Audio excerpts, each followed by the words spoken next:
Listening to the Charles Carroll Society podcast, episode 04, 2018. I am your host, the self-appointed bard of the American Readout.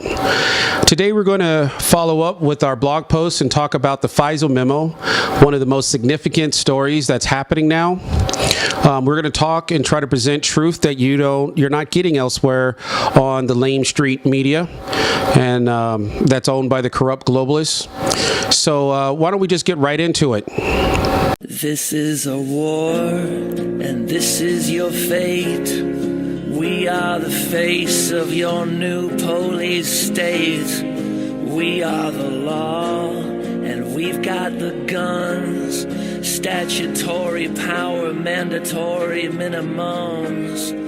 We are the SWAT. We're here for your pot and all the cash that you got.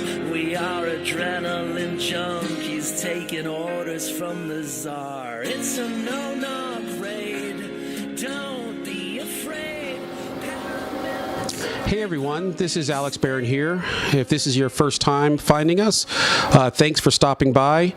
I provide political commentary as well as stories from my journey from the urban centers of America to suburbia into a more self-sufficient living, not perfect, deep in rural living, deep in the American Readout. The Charles Carroll Society show is produced every week for your enjoyment, and show notes are found at charlescarrollsociety.com. Come back often. Please subscribe and share the podcast on YouTube, iTunes, Stitcher, Blueberry, TuneIn, or SoundCloud. SoundCloud is really not something that I might be supporting. They make it really hard to get podcasts in there. But if you like to listen on SoundCloud, let me know, and then I'll see what we can do. You can also follow me on Twitter at MrAlexBarron and on Minds at MrAlexBarron. Now let's get to the show. So this is our very first video, so I'm sure that I'm doing everything wrong, but I've tried to make a little bit of an investment to see if we can reach a different audience through video that we weren't reaching through long format audio. And so I just let me know what you think. If any of you guys are out there, let me know how you think about the lighting or the sound, anything. So just very interested in letting you know what you guys think about. So let's get into the news that I think is really important for patriots and conservative Christians to understand about this FISA memo. I did a pretty good a blog post on the FISA memo, so you can find that on the Charles Carroll Society blog. It's called Jackboot, the FISA memo, and the corrupt FBI and DOJ. A lot of people in the establishment Republican Party like to try to pretend that this memo does not show political corruption at the FBI and Department of Justice. It does. And people should be honest about it. And at minimum, there needs to be an investigation of the FBI, the Department of Justice, and the FISA process. Absolutely needs to happen.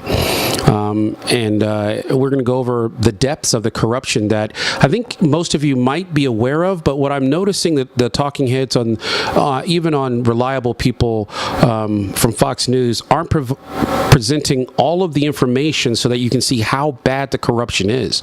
Some of the best guys, though, who are doing a pretty good job are like Hannity. Tucker obviously is like just knocking it out of the park there. So those guys are doing a pretty good job on this stuff. So let's take a look at it. Again, if you want to read in detail, please go by the blog, Jackboot, the FISA memo, and the corrupt FBI and DOJ. You probably can Google that. I go through line by line item of how this is, about 1,200 words or so, but it explains in a very specific way what the issues of the FISA memo. And so here I'm going to try to fill in some details that I may not have hit on the blog. So one of the things I'm hearing on the talking heads is the Democrats tried to keep this memo from coming out. The progressives tried to keep this memo from coming out. And what I'm really hearing about is now they're saying that, hey, it's a Republican and a conservative lie that the only reason they went to the FISA court was because of this political hit job that was paid for by the Democratic Party against the Republican candidate, i.e. Donald Trump. That's not true. It doesn't matter. It doesn't matter. No one said that it was the only thing that that they went to the FISA court about. There's a doctrine in American jurisprudence, and it's called fruit of the poison tree.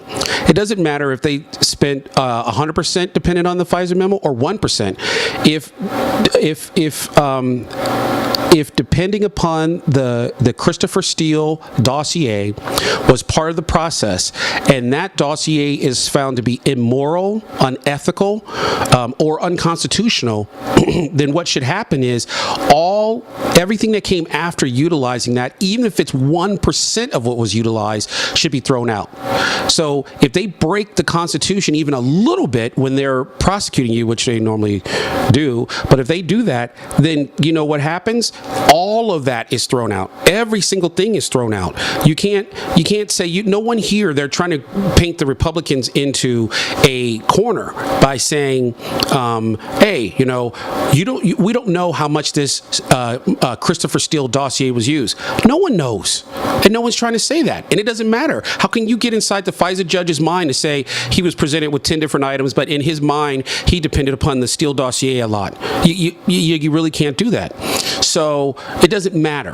When they see that, was it used 1% should be the question. I didn't see that really talked about with the talking heads. Was it used at all? Was it used at all? And the answer is, of course, yes. People seem to not forget this, especially the lying liberal media. Some other more conservative-leaning media seems to remember this, but they always say the Clinton and the DNC denied that they were involved with the Christopher Steele dossier for over a year. Why'd they do that? Why did the Obama-led DNC deny that they had anything to do with this memo? And why did Hillary Clinton's campaign deny they had anything to do with this memo all that time if there's nothing wrong with the memo? Why didn't they just come out and say, yeah, we paid for it, and yeah, we use it in the FISA? Why didn't they just say that? They were hiding their involvement with this memo. And now they want us to say, oh, the memo's no problem. There's no issue with the memo. Well, if there was no issue, then why'd you try to hide it? So I don't see that coming. That in a criminal case, that would demonstrate like you were trying to hide something. Like that's his state of mind. Chuck Schumer, this is something I find that's interesting. I say that the FBI and, to tell you the honest truth, a lot of law enforcement is a standing army answerable to no one. Chuck Schumer, when he was on the Rachel Maddow show, he said he threatened. He basically threatened President Trump. He said, if you take on the intelligence communities, the American intelligence communities, they have 6 ways from Sunday to get back at you. This all came out. This is all was happening before we knew what the Christopher Steele dossier was doing, what was happening. And now that we know what was happening, now we can see. We can go, oh, this is what these guys were talking about. These guys have basically, it's ridiculous for them to say, oh, we weren't trying to damage President Trump, when there were people literally threatening him with exactly what was in this memo. And to talk about threatening, Rod Rosenstein, a person with the Department of Justice, is reported by 2 different people in Congress. 2 different people have reported that he threatened Republicans on the congressional committees and said that if you continue this stuff, we're going to make your life difficult. We're going to start investigating you. That's what he said. I mean, the intelligence services are threatening people.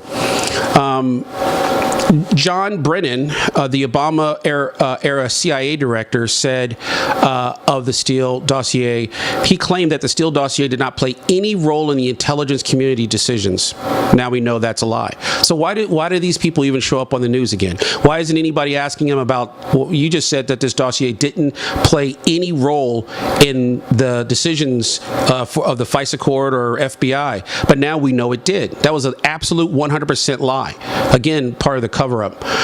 You got to go back in time. The Obama era CIA lied to Congress. This is why I say that these guys are deep state, answerable to no one. But I don't see people telling you, laying out the case. These people have lied to Congress. They've denied the truth. They've hid the truth. So who are they answerable? They're not answerable to President Trump. They're not going up and briefing him all the time.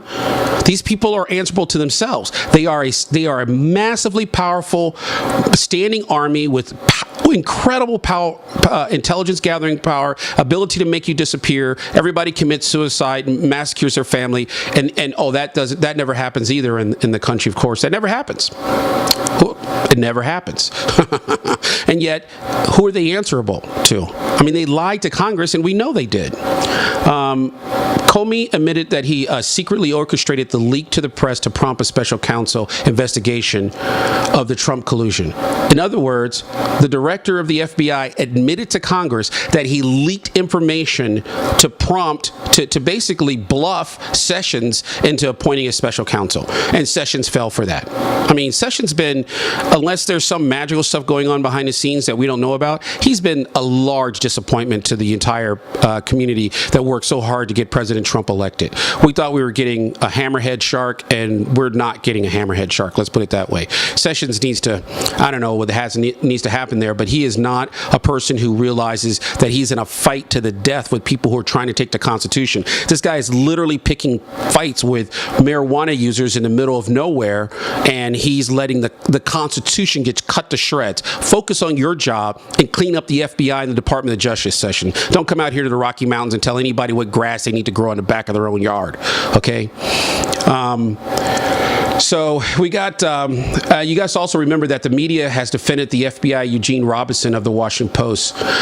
This is another threat that the FBI made against it. Do you remember when the FBI, the Washington Post said that basically presidents never win fights with the FBI? Well, why should the president be fighting the FBI? Why doesn't the president just tell the FBI what he wants to do and clean house if he can't get it done? I mean, these people are saying that the FBI is not corrupt and is threatening Congress, but out of the other side of their neck, there's instance after instance after instance of the media and the FBI threatening people. So we accept your threat. We can see it now. Let's see another example. John Cardio, host of The Rebel, says that Josh Campbell, by the way, this is a new FBI agent that just said, oh, I'm leaving the FBI so I can do what? So I can go earn an honest living? No. So I can get on the CNN and defend the FBI. In other words, CNN is hiring this guy to defend law enforcement. Like he said, that's my purpose. My purpose is that I'm going to leave the FBI, which he's just done on Friday. He put this big post out there saying, I have to go out there and speak for the purpose of becoming a mouthpiece for the FBI. And this is the fourth estate. This is the people who we're supposed to trust us. We're supposed to trust to give us the truth about the FBI. How can we trust them to give us the truth about the FBI when they hire people for the express purpose of defending the FBI? Well, I say that there is a connection between the FBI and the deep state and mass media, and you're seeing it. The guy just said, I'm quitting the FBI to go work for CNN so that I can defend the FBI. So, to me, that's 100%. He's admitting to the fact. Senator Jeff Marley said on CNN that if Congress made the FISA memo public, that not under the authority of President nor Congress, who would do. Oh, I'm sorry. It's a note that I kind of right there. This senator basically said that if the president made this memo public, which he did, that the intelligence committees would then stop reporting to the president. He said basically the FBI and Justice Department would no longer provide information to the White House. Again, it's my statement that they are a standing army that is answerable to no one. They're not responding to the congressional committee. They're saying that they're not going to respond to the White House. So what elected official, who do we vote for that is in control of the Department of Justice and the rest of the deep state? My assertion is very few. One of the things that I keep seeing on here was that one of the questions that I also don't see answered on a lot of these things is, why was this memo classified as top secret? What specifically releasing it would cause significant or grave harm to the United States? One of the commenters on the blog post said, hey, this thing looks completely overclassified. So no one mentions the fact of why. And now you got we'll talk about it a little bit later, the Senate has their own memo, and that memo is trying to be released, but they can't get it released released because they're saying, oh, it's very classified. So what is classified? And everything in here, most people already knew how this FISA process worked. So why are they overclassifying this stuff? And the other thing is very interesting is you see the Democrats and the liberals, progressives go, oh, we shouldn't, the Republicans shouldn't release the memo. It's going to cause all this terrible harm. It's causing all this harm. You see the media going, the liberal meeting, who's really their Praetorian Guard, the people who are guarding the globalist progressives in the government. And as long as those guys are promoting globalist causes over American causes and progressive causes over conservative causes, the media is going to protect them.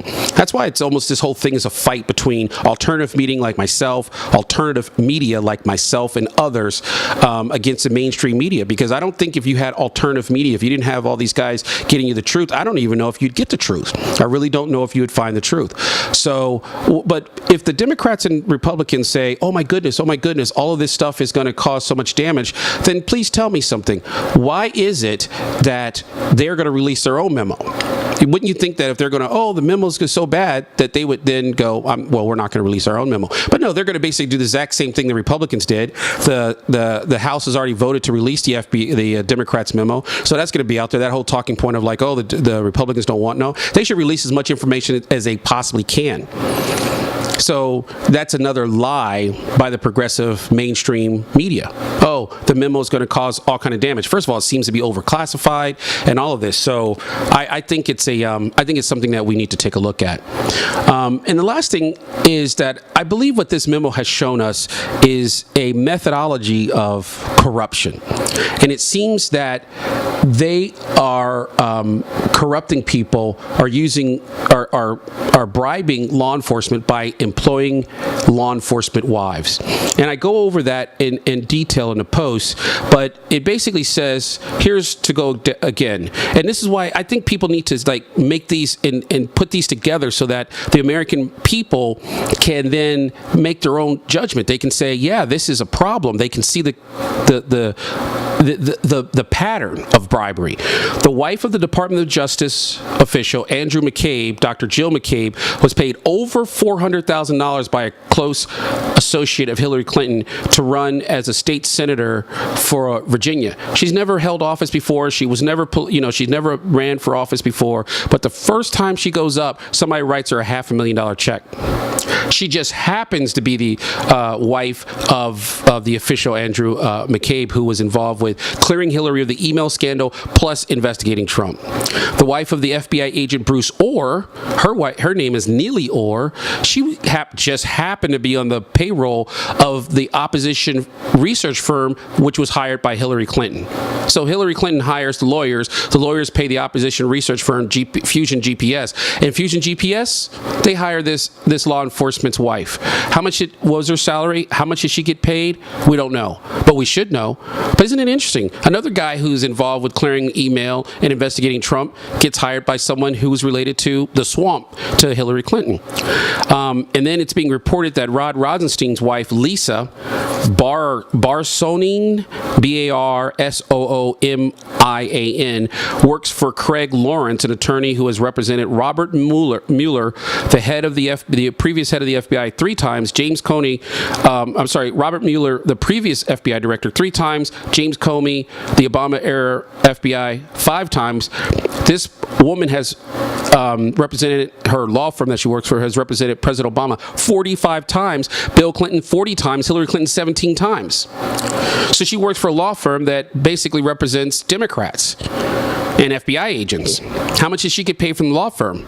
So once again, it's just happened that money is flowing, political donations come in, hey, we got to pay the lawyers, they're just doing lawyer work. It just happens to be another law enforcement's wife is working for a firm. So to me, this shows a pattern of corruption and of potential bribery of law enforcement by employing their wives, and that should be investigated. But no one seems to kind of put that together for you and say, it's not just 1, it's not 2, it's 3. And once it gets to be a pattern like this, we really should take a look at this. when we're talking about this whole mess, I really don't think we should ever forget the Navy sailor Christian Saucier. This guy took 6 photos inside the USS Alexandra, a nuclear power sub. Allegedly, he figured out that he wasn't supposed to do it because he was in the wrong area. He tried to delete the photos, obviously wasn't very smart, and then he threw away the phone. The only reason they discovered it and figured out that he had actually taken these photos was because they had it at a waste transfer station. There's a phone. They were recycling, and they found these photos. They put that man who had given 11 years of his life serving this nation in jail for a year, gave him bad conduct discharge, which will stick on his record forever. I mean, this guy, 11 years of his life, yes, he made a mistake. He tried to clear it up, and they stuck him in jail for a year. Being a submariner, a bubblehead, is hard work in the Navy. You're gone 6 months out of the year. Almost nobody's marriages last because you're gone 50% of the time. The marriages that could last under that kind of pressure seem to be gone. A lot of marriages crack, and you kind of know that going in, but you sacrifice everything to serve your nation. Throw it under the bus. 1 year in jail, bad conduct, BCD, big chicken dinner, bad conduct discharge, gone. While Hillary Clinton, and remember, the military said that those pictures that he took were at the confidential level, which is the lowest level that you can have of classification, the lowest classification level. Hillary Clinton had thousands of top secret documents, and all these people that we've been talking about and their wives and everything, no, not going to even charge her with a crime. Just don't ever forget that. And tell me that we don't live in a police state. Tell me that the system's not corrupt. Tell me that the wealthy and powerful don't get away with what you and I would get tossed in a bunch. Because Christian Saucier proves to us that, flyover Americans who live in flyover country, no. Don't ever say that. So remember, we always talk about on this show, what are you going to do about it? I believe what you do with this opportunity, the FISA memos, is to use it as an opportunity to show your neighbors that we have a serious rot in our country, serious rot, and to show them, because I think this is going to be in the news for a minute. The Democratic memos coming out over the next few days or weeks. It's allegedly been sent to President Trump to be released, so that'll be more of a talking point. And of course, why does the FBI support the Democrat memo coming out? Why don't they didn't write any letters to the public saying it was dangerous to release the Democratic memo, but they want to tell us that they're not politicized. When the majority, the Republican side, wrote a memo, the FBI said, oh my goodness, it's the most terrible thing. It's going to cause damage to anything. And once we get the memo, we're like, we don't see any surprise here. Yet when the Democrats write the same type of memo, the FBI, that's all right, it's good. No, we're good. And then they want to tell you this other side of their neck, we're not politicized. We're not politicized at all. So use this opportunity to talk to the people. Use the blog post. Use this show, the podcast, the show, to show that there's a pattern here. There's going to be another memo. The Senate has a memo that talks about how a guy named Cody Shear wrote a second anti-Trump dossier, and with Sidney Blumenthal, another Clinton aide, that was allegedly used as part of this FISA thing. Well, the House, because most people don't realize that the House is actually more powerful than the Senate in what it can do. Allegedly, all the financing bills are supposed to start there and all that jazz. But the House has a method for releasing information over even if the FBI doesn't want that information released, and that's what they just did. They have a methodology they can go through, declassify the memo, get the president to sign off, release it. Well, the Senate doesn't have that. So the Senate released a heavily redacted memo that I've been reading, but it's heavily redacted, that talks about, but one of the most important things it says is that Cody Shear also provided a memo to the FBI, and they believe that other Oppo research, 2 different Clinton-era Oppo researches were provided to the FISA court to get a warrant to spy on then candidate and then actually president. Those FISA memos stayed on even after he became President Trump. So this is going to continue for a minute, my point. The more the mainstream media says that this is not a story, the more opportunity you have to talk to your family and friends and say, yeah, look at this story. And look at the media where you can't trust them, which is true. These guys, you can't trust them. So you're going to be able to go time and time again and say, this is a story, this is what we're talking about, and here's the truth. Or here's a perspective that none of them are providing you. They don't provide both sides of the story. There basically is a war between globalist progressive media and you. And alternative media is just one of your tools that help you fight this. Thank the Lord we have the internet. Thank the Lord we have social media. Thank the Lord that you can subscribe and share these kind of shows. This is a war. They absolutely want this war to happen. And it's up to you to share and promote videos like this, whatever videos you can find, promote these and share them with your friends, because this is the only way that they can get to the other side of the story. I think progressive media has made a big mistake in covering this by trying to minimize this huge story and say there's no problem with law enforcement. There's no problem. We've got to stand behind the FBI. But we know it doesn't matter. When they don't want to stand behind it, when there's a conservative or whatever, when they don't want, they'll just speak the same way and pretend like they never spoke. I just gave you example after example where people got on media and literally threatened the president, and now we figure out that the FBI was threatening the president. They're like, oh no, they weren't threatening the president. It's not partisan. One of the things that when you're talking to your things, you can look at this corruption, but talk about the other things that the FBI does. People go, there's no problem with the FBI, or we shouldn't be hard on the FBI. Absolutely. We should be extremely hard on the people who are watchers. Watch the watchers. Watch the watchers. So talk about MOVE. Always start with MOVE. Ruby Ridge, Waco, and Bunkerville. But always start with MOVE, because that way you take race out of it. MOVE was a bunch of black nationalists who were like this back to the earth weirdo. I mean, they're not weirdo, but they're back to the earth people who are in composting, but they're in the middle of the city. They're kind of guerrilla farmers, guerrilla gardeners, but they had this militant back to the earth type thing, living naturally and stuff like that. That's a big thing. And the FBI, the connection to the FBI to MOVE is the FBI created the bombs. They gave them to the local racist police that dropped firebombs on the moved out house and killed 12 women and children, burned them alive. The FBI gave them those bombs. Nobody was fired over that. Ruby Ridge, we know the FBI sniper shot that woman while she was sitting in her kitchen. Waco, we know the FBI attacked that house and killed 76 women and children, burned them alive.